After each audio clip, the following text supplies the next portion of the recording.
আপনারা অনেকেই যখন বাড়ি তৈরি করেন বা বাড়ি প্ল্যানিং করেন, তখন আপনারা ঘর কোথায় হবে, কোথায় রান্নাঘর হবে, কোথায় টয়লেট হবে, এই সমস্ত চিন্তাভাবনাগুলো করেন। কতগুলো বেডরুম হবে, কিন্তু বেশিরভাগ ক্ষেত্রে দেখা যায় যে আপনারা সিঁড়ি নিয়ে কোনো চিন্তাভাবনা করছেন না।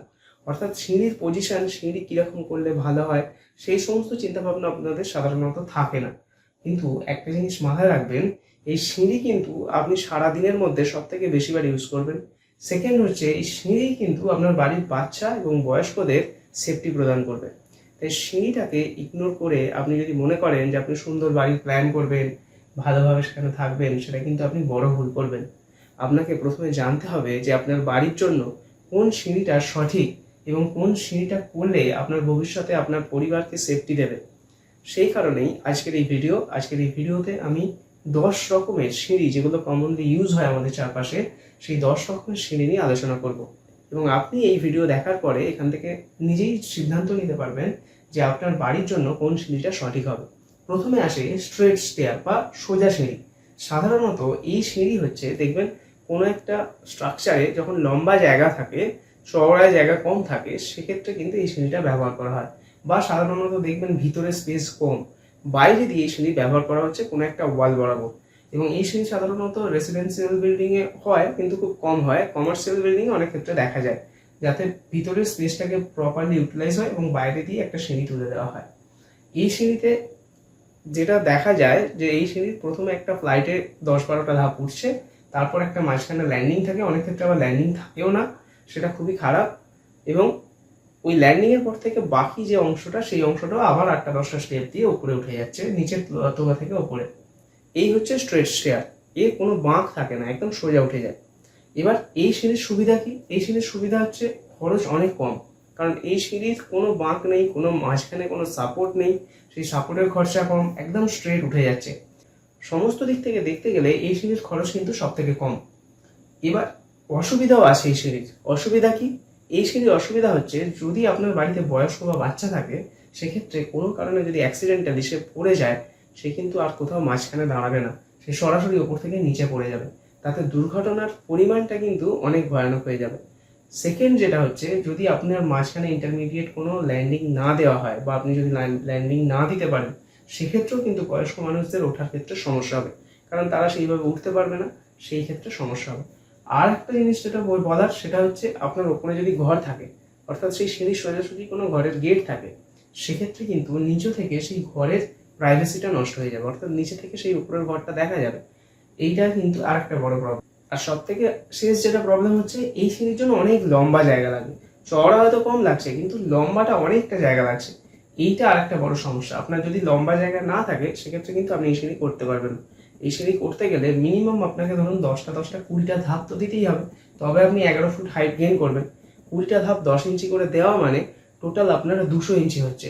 200 ইঞ্চি হওয়া মানে আপনার মোটামুটি 16-17 ফুট তো মিনিমাম ধরে রাখুন লেন্থটা হবে। এবার এই 17-18 ফুট লেন্থ যদি আপনার না থাকে, তাহলে কিন্তু আপনি এই সিঁড়ি করতে পারবেন না। আশা করি বোঝাতে পেরেছি। এবার এই সিঁড়ির খরচ কত আসতে পারে?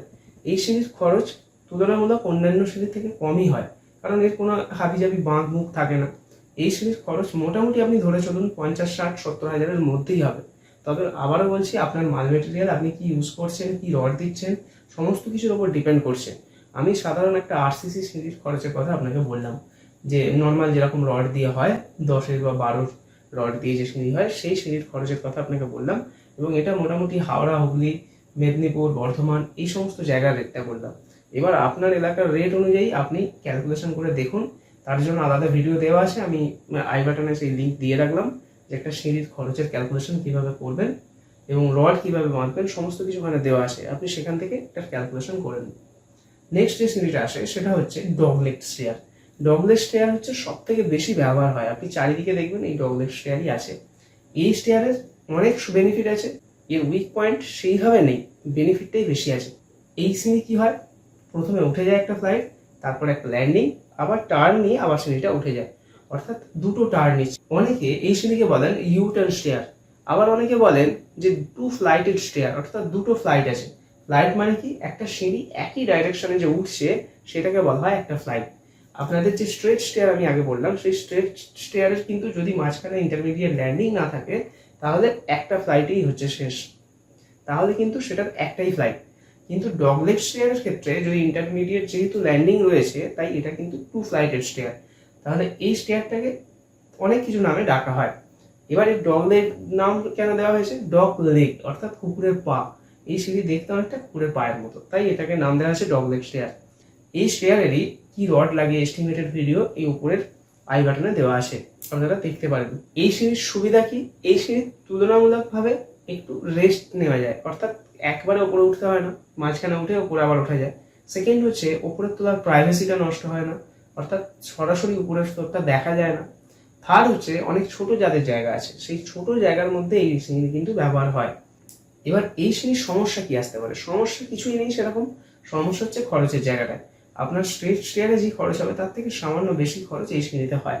আর কিছু সমস্যা এই সিঁড়ির নেই, কারণ এই সিঁড়ির জায়গাটা কিন্তু বেশি নেয় না, কিন্তু লোডটা বা স্ট্রাকচারটা একটু তুলনামূলক আগের থেকে হেভিয়ার হয়, যে কারণে এর খরচটা একটু বেশি হয়। এবার মোটামুটি এই সিঁড়ির খরচ আপনি ধরে রাখতে পারেন 60, 70, 80-র মধ্যেই থাকে। এবার আপনার জায়গা বিশেষে সিঁড়ির খরচ কিন্তু আলাদা হতে পারে। নেক্সট আসছে ওপেন নিউয়েল স্টেয়ার। এই স্টেয়ার ডগলেগ স্টেয়ারের মতো সেম, কিন্তু এই স্টেয়ারের ডিফারেন্স হচ্ছে ডগলেগ স্টেয়ারে যেমন একটা ধাপ উঠছে, উঠে আবার টার্ন নিয়ে আরেকটা ধাপ উঠছে, ওপেন নিউয়েলে কিন্তু ল্যান্ডিংটা একটু চওড়া বেশি হয় এবং মাঝখানে একটা গ্যাপ থাকে, যে গ্যাপটার ফলে উপর থেকে নিচে অবধি সব দেখা যায়। সেই সিঁড়িগুলোকে বলা হচ্ছে ওপেন নিউয়েল স্টেয়ার। এর বেনিফিট এবং এর ডিসঅ্যাডভান্টেজ সমস্তটাই কিন্তু ডগলেগ স্টেয়ারের মতোই আছে।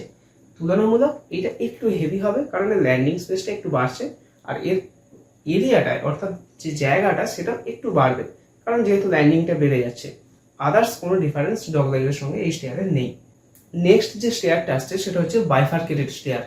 অনেক দেখবেন আগেকার দিনের সিনেমাতে এই স্টেয়ার দেখা যেত, বা রাজাদের বাড়ি, জমিদার বাড়িতে এই সিঁড়ি দেখা যেত। সাধারণত অনেক বড় বিল্ডিং স্ট্রাকচারে এই সিঁড়ি করা যায়। ছোটোখাটো আজকের দিনে যে ডুপ্লেক্স হাউসগুলো হচ্ছে বা নর্মাল যেগুলো 1 BHK 2 BHK, সেখানে কিন্তু এই সিঁড়ি করা যায় না, কারণ এই সিঁড়ির যে স্ট্রাকচারটা হয় সেটা হচ্ছে প্রথম একটা স্লোপ উঠে যায়, উঠে যাওয়ার পরে দুটো সাইডে উঠে যায়। আবার অনেক ক্ষেত্রে দেখবেন একটা স্লোপ ওঠার পরে দুটো সাইডে উঠে আবার একটা টার্ন উপরে উঠছে, অর্থাৎ একটা দিকে দুটো করে এক্সট্রা টার্ন থাকছে এবং সামনে একটা টার্ন, একটা ফ্লাইট থাকছে। তাহলে এই সিঁড়ির খরচ কিন্তু অনেক বেশি হয় এবং এর জায়গাটা অনেক বেশি লাগছে। সাধারণত নর্মাল রেসিডেন্সিয়াল বিল্ডিংয়ে এই সিঁড়ি হয় না, কিন্তু আপনি চাইলে এটা বানাতে পারেন। এর খরচ কিন্তু ডগলেগ স্টেয়ারের থেকে অনেকটাই বেশি হয়। মোটামুটি ধরে রাখতে পারেন 70-80 হাজারের ওপরে এই সিঁড়ির খরচ হয়, এবং এই সিঁড়ি করার জন্য আপনার একটা বড় ড্রয়িং রুম বা হল রুম অবশ্যই প্রয়োজন। আপনি নর্মালি যেখানে খুশি এই সিঁড়ি করতে পারবেন না। নেক্সট যে সিঁড়ি আসছে সেটা হচ্ছে quarter turn stair. Quarter turn stair হচ্ছে একটা দিকে সিঁড়ি উঠে যাচ্ছে, ওঠার পরে আবার একটা দিকে সেই সিঁড়িটা উঠছে, এটাকেই বলে কোয়ার্টার টার্ন স্টেয়ার। এই স্টেয়ার অনেক সময় দেখা যায় 3টে ধাপে হচ্ছে, অর্থাৎ 3টে টার্নে হচ্ছে। একদিকে উঠছে, আবার 90 ডিগ্রিতে আরেকটা টার্ন নিচ্ছে, আবার 90 ডিগ্রিতে আরেকটা দিকে টার্ন নিচ্ছে। 3টে ধাপে অনেক সময় হয়, আবার অনেক সময় 4 ধাপেও হচ্ছে, অর্থাৎ 4টে টার্ন নিয়েও এই সিঁড়ি হচ্ছে। এইগুলোকে বলা হয় কোয়ার্টার টার্ন স্টেয়ার। এই সিঁড়িতে আপনার স্পেস কিন্তু ডগলেগ স্টেয়ারের থেকেও অনেক সময় কম এরিয়া দিয়েও হয়ে যেতে পারে, যদি ঠিকঠাক প্রপার প্ল্যান হয়। আদারওয়াইজ মোটামুটি মোরাললেস ডগলেগ স্টেয়ারের মতোই আপনার টোটাল এরিয়াটা লাগে। তার কারণ হচ্ছে ডগলেগ স্টেয়ার লম্বাটা একটু লম্বা হয়, চওড়া দিকটা একটু ছোট হয়, এবং এই স্টেয়ারের কি হয় একটা স্কোয়ার শেপ এসে যায়, অর্থাৎ 4 চৌকো এসে যায়। টোটাল এরিয়া যদি দেখেন আপনার প্রায় সেম। আপনার যদি এরকম কোনো প্লট হয় যেটা 4 চৌকো প্লট বা স্কোয়ার প্লট, সেক্ষেত্রে আপনি এই স্টেয়ার ইউজ করতে পারেন, তাহলে আপনার ল্যান্ডটা প্রপার ইউটিলাইজ হবে। আদারওয়াইজ যদি আপনার রেক্ট্যাঙ্গুলার প্লট হয় সেক্ষেত্রে কিন্তু আপনার ডগলেগ স্টেয়ার ইউজ করা বেস্ট। এবার পজিশন অনুযায়ী, ড্রয়িং অনুযায়ী আপনি যেমন খুশি স্টেয়ারই করতে পারেন। এর খরচ ডগলেগ স্টেয়ারের মতোই মোটামুটি 70-80 হাজারের মধ্যেই হয়ে যাবে। এই সিঁড়ির সুবিধা কি? এর খরচটা মোটামুটি কম এবং এর স্পেসটা অনেক কম লাগে, কিন্তু অসুবিধা একটাই আসে। অসুবিধা হচ্ছে বয়স্ক লোকের ক্ষেত্রে ওঠার কিন্তু অসুবিধা হতে পারে, কারণ একটা ছোট জায়গার মধ্যে টার্ন নিয়ে অনেকটা হাইট গেইন করতে হয়। এইটা হচ্ছে মেন সমস্যা থাকে। অনেক ক্ষেত্রে দেখা যায় এই সিঁড়ির মাঝখানে কোনো ল্যান্ডিংই নেই, ল্যান্ডিংটাকেও কেটে দুটো ধাপ করে দেওয়া হয়েছে, সেক্ষেত্রে কিন্তু অনেক সমস্যা হতে পারে। আদারওয়াইজ এই সিঁড়ির কোনো সমস্যা নেই।